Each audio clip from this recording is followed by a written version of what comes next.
The invitation arrived under strange circumstances. The envelope, sealed with an unfamiliar insignia, was handed to him by a jittery man who seemed to be constantly looking over his shoulder. Inside was a single sentence. "We have a job that fits your unique talents. Come to the rendezvous point midnight." The con artist, let's call him Jack, had learned long ago that a job like this usually meant one thing: money. And lots of it. He wasn't one to turn down an opportunity, especially one that seemed so straightforward. So, he did what any self-respecting criminal mastermind would do. He ignored the uneasy feeling gnawing at his gut and showed up. He'd heard rumors about this group. They were eccentric, or maybe even a bit off their rocker, but they were known for being filthy rich. That was all Jack needed to know. In the game he played, the money was what mattered most. Jack entered the abandoned building where the rendezvous was supposed to happen. The place was dark, only the faintest hint of moonlight filtering through cracked windows. He didn't mind, darkness was his friend. He thrived in it. As he moved deeper into the building, the creaking of floorboards under his feet was the only sound, other than his own breathing. The meeting was arranged in a large, open room with no furniture, just a cold, steel table in the center. A man sat at the far end of it, wearing an expensive suit and a devilish grin. Jack approached cautiously, eyeing the strange man with suspicion. "You're the one they sent," the man said, his voice smooth and too calm. "I've heard about you, Jack. You're just the kind of guy we need." Jack smirked, leaning against the table. "I'm sure I'm just what you need. But let's cut to the chase. What's the job?" The man handed him a folder, the contents of which were a mystery. Jack opened it, only to find a series of cryptic maps and schematics for an impossible-to-break vault. As his eyes scanned the details, a chuckle escaped his lips. "A vault? Seriously? You've got to be kidding me." The man didn't flinch. "This isn't just any vault. It's a state-of-the-art system, designed to be impenetrable. Except for one thing, it isn't. There's a flaw. A key, one you'll find after a little. Incentive." Jack raised an eyebrow. "Incentive?" The man's grin widened. "You'll find out soon enough." He stood up, his suit rustling as he moved around the table. "The vault is just the beginning. There are more, lucrative things inside. Things that will make all your previous heists look like child's play." Jack's interest piqued. He was no stranger to dangerous jobs, but this one sounded too good to pass up. The man handed him a key card and gestured toward the exit. "Follow the plan, and you'll have more than you could ever dream of. But be careful, there are others who want this vault's secrets too. It's a race now, Jack. Who will get there first?"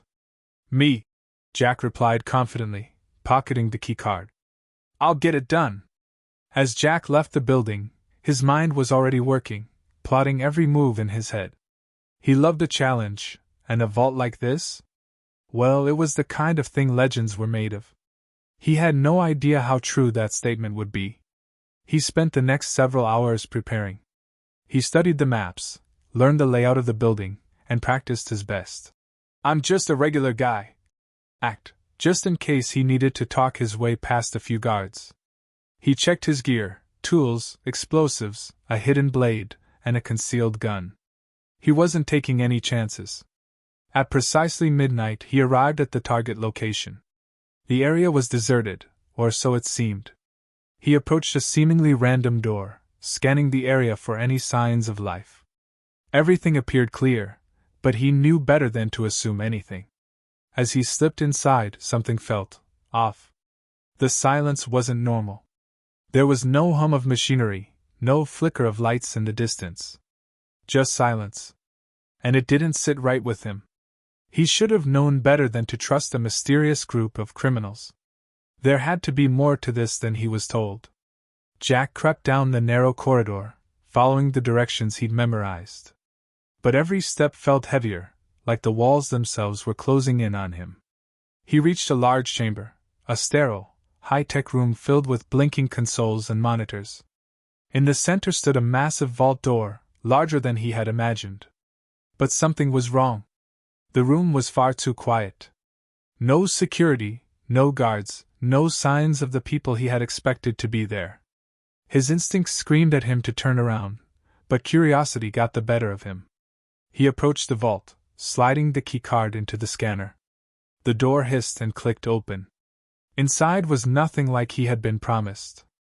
Instead of treasure, jewels, or money, he found a woman. Trapped, but not in a way he expected.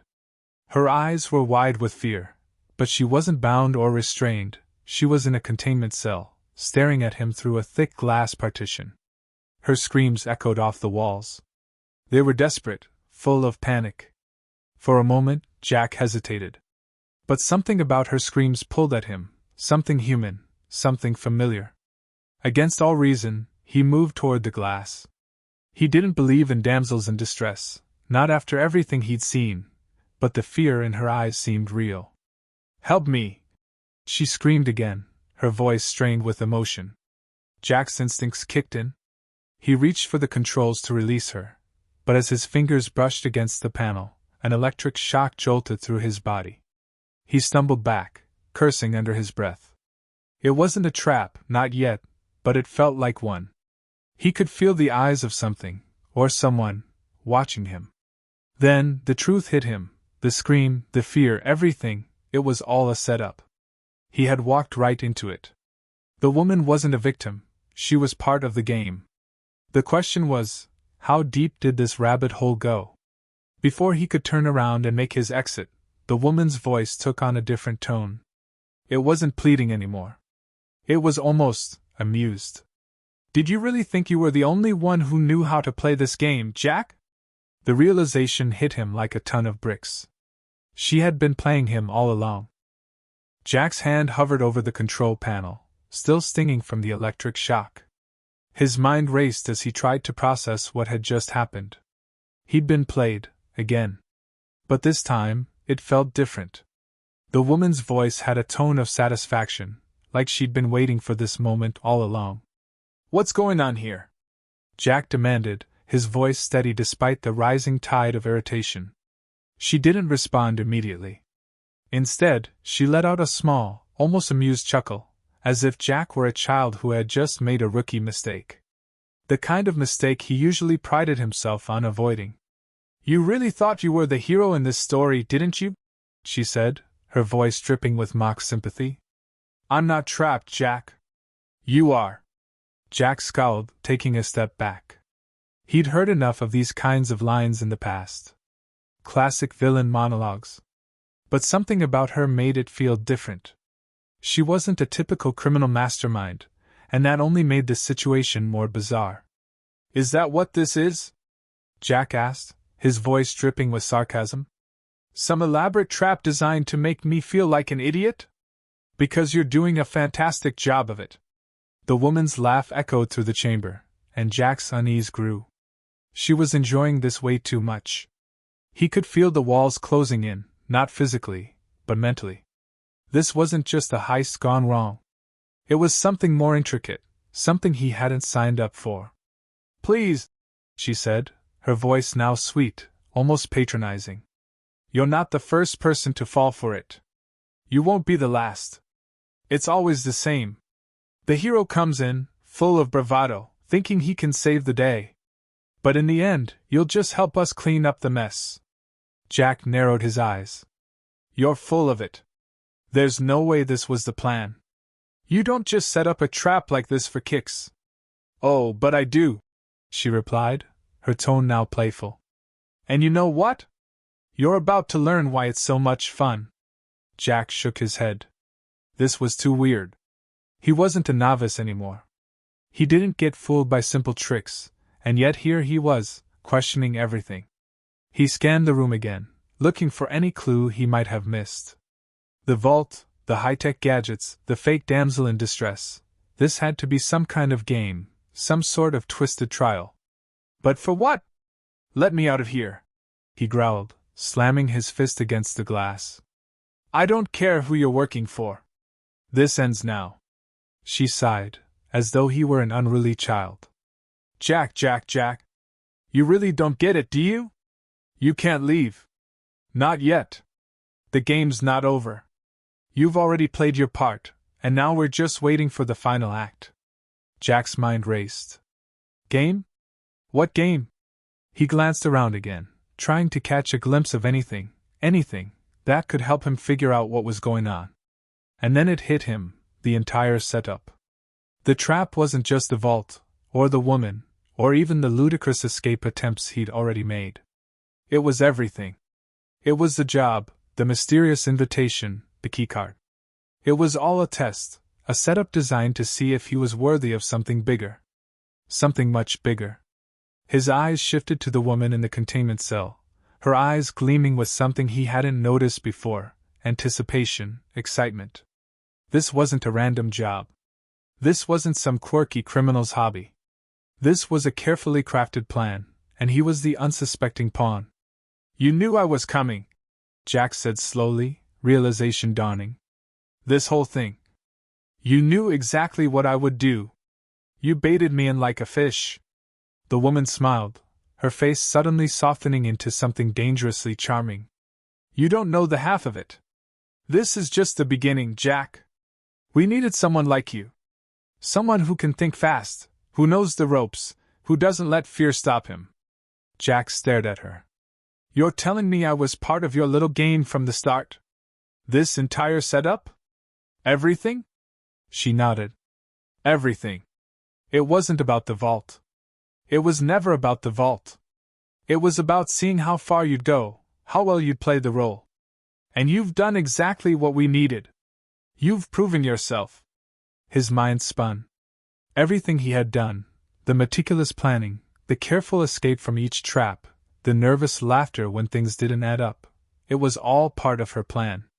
She hadn't just been pretending to be in distress. She had been playing him, leading him into the very trap she had set, using his ego and his desire for profit against him. And now what? Jack asked, his voice a mix of curiosity and annoyance. What, you think I'll just walk out of here with you? The woman's smile grew wider. Oh, Jack. I don't think you're going anywhere. Not until we get what we want. He stared at her, trying to assess his next move. Escape? No. He'd already tried that. The traps were too elaborate, the whole setup too complex. There was no way out unless he played her game. But what game was she playing? Was it about the money? Was it some form of twisted revenge for something he hadn't done? He stood there for a long moment, his mind turning over the possibilities. If this was a test, then he had to pass it. He wasn't going to let her win. Jack wasn't a fool. Not anymore. All right, he said, his voice dropping into something more serious. What do you want from me? The woman leaned closer to the glass, her lips curling into a knowing smile. What do I want? I want you to join us, Jack. You've shown you have the skills, the drive, the will to get what you want. But there's more than just vaults and heists, Jack. There's an entire network out there, one that can make everything you've done so far look like child's play. We need someone like you, someone who can take the next step. This isn't just about money. This is about power. Influence. Jack's gut twisted. Power. Influence. He had always thought of himself as just a guy who did a job. But what she was offering was a whole different ball game. So what now? Jack asked, his voice heavy with suspicion. Her smile didn't waver. Now? Now you play your part. You do what I say. And when the time comes, we'll move on to the next step. You'll see how deep this rabbit hole really goes. Jack's heart skipped a beat. He was no longer the one in control, but he wasn't about to let her think she had him cornered. He had been a con artist for too long to fall into anyone's hands, even if they were offering the kind of power he had always dreamed of. Well, if this is some kind of power game, Jack said, then you've picked the wrong player. I'm not here to play by your rules. The woman's eyes sparkled. That's exactly what we needed to hear, Jack. Now let's see if you can back it up. The game was on, and Jack was no longer sure who the real puppet master was. But he wasn't about to give up his freedom without a fight. Not yet. Jack stood motionless, staring at the woman in the containment cell. Her words hung in the air like a challenge, a taunt, daring him to rise to the occasion. She wanted him to play her game, to be part of something much bigger than he had ever imagined. And for the first time in his life, Jack felt like he was out of his depth. He took a deep breath, trying to steady himself. The usual rush of adrenaline, the thrill of the heist, was gone. In its place was a sense of dread, a feeling that this wasn't just a con job anymore. It was a life-altering decision. But Jack had never backed down from a challenge. And he wasn't about to start now. "So, what's the next move?" Jack asked, his voice a mix of defiance and curiosity. He wasn't going to let her see that he was rattled. If she thought he'd be scared off by a couple of cryptic threats, she had another thing coming. The woman's eyes gleamed with a knowing look, as if she could see right through him. "The next move, Jack," she said slowly, "is entirely up to you. You've got two choices. You can walk out that door, and you'll never hear from us again. You can go back to your little life of petty cons, living paycheck to paycheck, always looking over your shoulder. Or," she continued, letting the word hang in the air, "you can join us.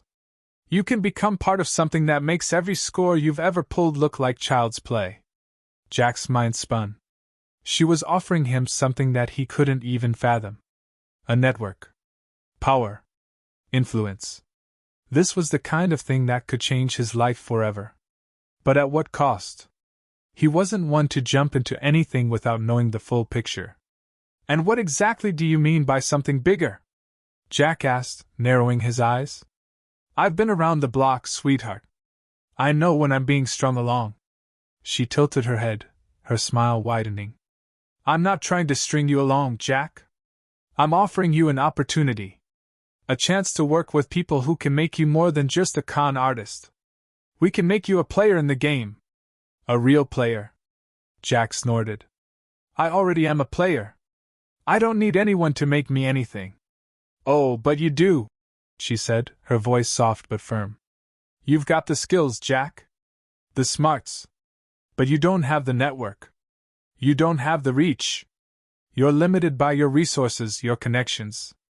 You'll always be stuck in the same cycle of petty heists, small-time jobs. But we can take you places you've never dreamed of.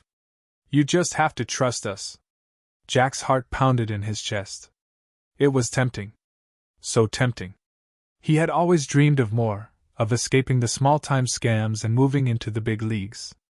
But this felt too easy. He had been played once already. He wasn't going to fall for it again. "And what makes you think I'll trust you?" Jack asked, taking a step back, his posture defensive. The woman's expression softened, her eyes almost pleading. "Because you have no choice, Jack. The world is changing. People like you and me, people who know how to navigate the system, are the ones who are going to come out on top. But only if we work together. And I promise you, the rewards will be worth it." Jack thought about it for a moment. The allure of power, the thrill of being part of something bigger than himself, was intoxicating. But was it worth the risk? Was he ready to throw away his life of independence for a shot at something unknown? He glanced around the room, taking in the cold, sterile walls. This wasn't the kind of place where decisions like this were made easily. But then again, when had he ever made an easy decision? He had always thrived in the chaos, in the uncertainty. Maybe this was just another game. And maybe, just maybe, it was time to play it. "All right," Jack said finally, his voice low but steady. "I'm listening. What's the catch?" The woman's smile returned, but this time, it was different. It was the smile of someone who had already won. "There's no catch, Jack. You've already done the hard part. You've walked into our trap. Now all you have to do is step into the next phase of your life. We'll guide you. We'll make sure you're ready. And when the time comes, you'll know exactly what to do." Jack nodded slowly, feeling the weight of the decision settling in. This wasn't just about money anymore. This wasn't just about another score. This was about changing his entire life. And once he made that choice, there would be no going back. "All right, I'm in," Jack said, the words leaving his mouth before he could fully process what they meant. The woman's eyes lit up with satisfaction, and she stepped closer to the glass. "I knew you would be," she said, her voice tinged with both triumph and something darker. "Welcome to the real game, Jack. Let's see how far you can go."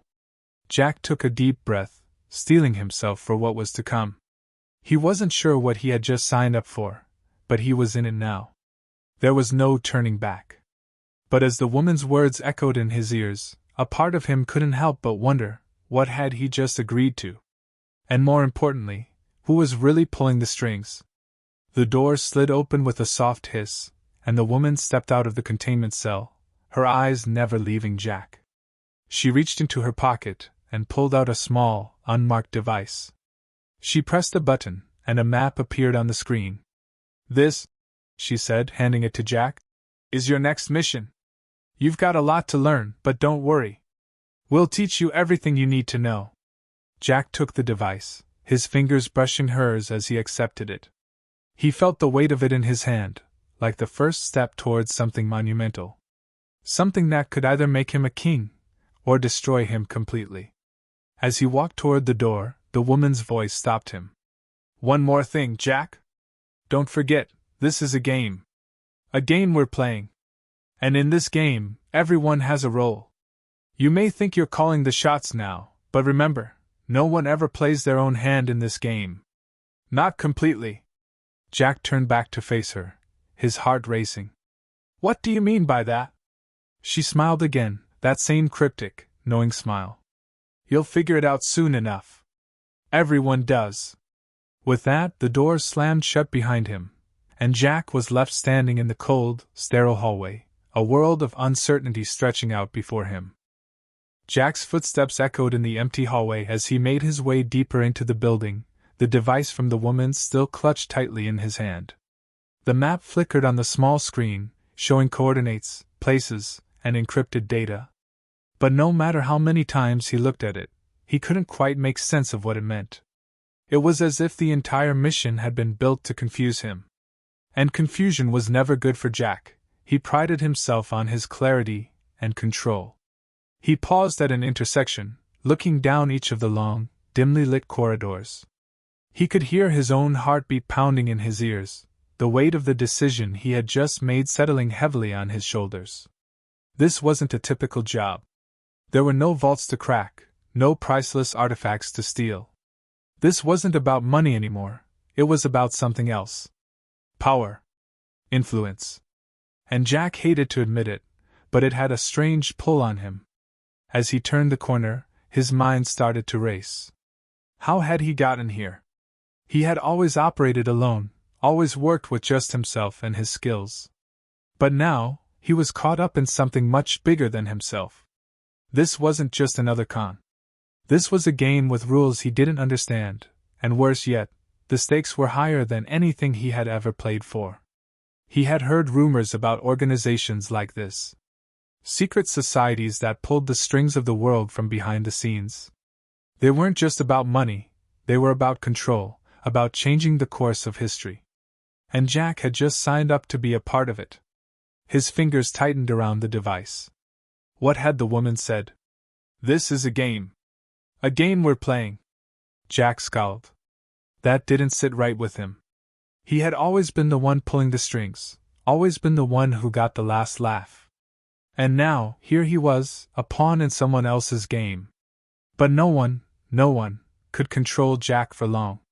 He reached the end of the hallway and found the door he was looking for, marked with a small, inconspicuous symbol, nothing that screamed important. But Jack had learned to trust his instincts. This was it. His next move. Whatever this mission was, it had to start here. He pushed the door open and stepped inside, his eyes scanning the room. There were no guards, no traps, just a large desk with a man sitting behind it, his fingers steepled as if in deep thought. He didn't even look up as Jack entered. "Sit down, Jack," the man said, his voice calm and controlled.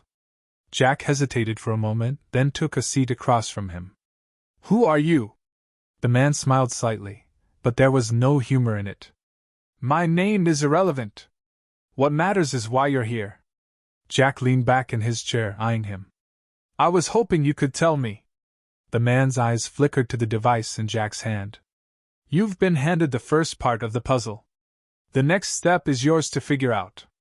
But I'll give you a piece of advice. He paused, letting the words settle. There are always those who think they can play the game by their own rules. But in this game, the rules are already set. And if you want to survive, you need to learn how to play by them. Jack's jaw tightened. He didn't like being talked down to, but the man's words carried a weight that couldn't be ignored. He was right. This wasn't some simple heist. This was something else entirely. And if Jack wanted to be in control, if he wanted to come out on top, he was going to have to play along. For now. Tell me what I'm supposed to do with this, Jack said, tossing the device onto the desk between them. The man picked it up, his eyes scanning the screen. This is a guide, he said flatly. It shows you where to go, what to find, and how to proceed. But there's more to it than that. The real question is, what will you do with the information? Jack frowned. What do you mean? The man's gaze hardened. You think this is just a job? You think this is just about making money or completing a mission? No, Jack. This is about loyalty. This is about choosing sides. The choices you make now will determine everything that comes after. And once you make your choice, there's no going back. Jack's mind raced as he processed the words. He had always known that choices had consequences, but this was different. He wasn't just picking a side in a simple job, he was choosing a life. And once he made that choice, there would be no turning back. You want me to trust you, Jack said slowly. That's what this is all about. Trust. The man didn't answer right away. Instead, he just stared at Jack, as though weighing him, measuring his worth. Finally, he nodded. Yes. Trust. And betrayal. In this world, there's no room for those who can't make the hard decisions. Jack's mind spun. Trust. Betrayal. It was all starting to feel like one big chess game. And Jack hated chess. But he couldn't deny the reality of the situation. He was in too deep now to back out. He had made his choice when he stepped through that door. So what now? Jack asked, his voice steady despite the swirling storm in his mind. The man stood, placing the device in Jack's hands. Now you go out there and do your part. Follow the coordinates. Find the next piece of the puzzle. And when the time comes, you'll know exactly what to do. Jack stood up, his hands still gripping the device. He turned toward the door, his mind churning with questions. But one thing was clear, he was in this now. There was no turning back. As he stepped out of the room, the man's voice called after him. Remember, Jack, this is your last chance to choose. After this, the game is in motion, and there's no stopping it. Jack paused, his fingers tightening around the device. He wasn't sure what he was getting into, but he knew one thing for sure. He wasn't about to let anyone tell him how to play his hand. He would play the game, but on his own terms. And when it was all over, he would come out on top. No matter the cost. With that thought, he walked into the unknown, ready for whatever came next.